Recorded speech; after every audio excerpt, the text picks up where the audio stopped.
A man who stabbed his ex-girlfriend and a Waterloo Regional Police officer in 2015 is back behind bars after having his statutory release once again revoked. Wesley Laforme tested positive for fentanyl, and other concerns were raised about his behavior, leading to that decision. CTV's Krista Simpson here tonight with all the details for us. Krista. Tony, this is not the first time Laforme has been caught breaking the conditions imposed upon him. Since he was first granted statutory release more than 3 years ago, he has already had 2 suspensions, and this is now the second time his statutory release has been revoked.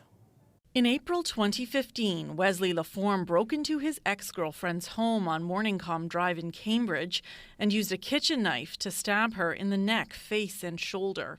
He then stabbed a responding police officer in the leg. Laforme was sentenced to 10 years for his actions.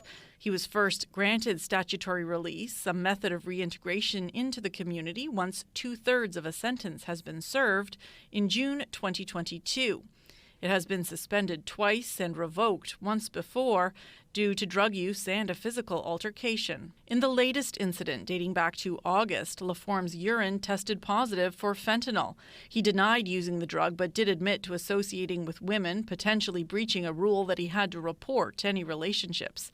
Staff at his halfway house also raised concerns about unaccounted for time in the community, a lack of transparency related to who he was spending time with, and occurrences when people who appeared to be under the influence would come and request to see him, as well as late check-ins and curfews and stealing food. The parole board again revoked Laforme's statutory release, writing, "Your behavior continues to be unstable in the community, and your urinalysis test reveals concerning drug use," noting Laforme was under the influence of drugs when he committed the stabbing. The decision also raises concerns about a likelihood to reoffend, writing, "Your imminent risk of violence towards an intimate partner and towards others is high."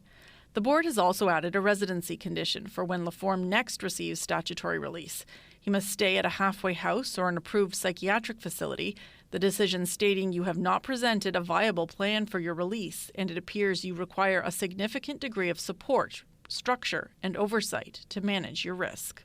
Here's somebody who keeps screwing up on their statutory release heavily and in serious ways in a very risky way. Criminal defense lawyer Ari Goldkind says this case raises questions about another aspect of the justice system and whether it too needs reform. If I was a member of the public anywhere near this individual and where he's intended to live on a nightly basis, particularly if I was a woman or a single woman, given his nature of relationships, I'd have a lot of questions about what's going on here.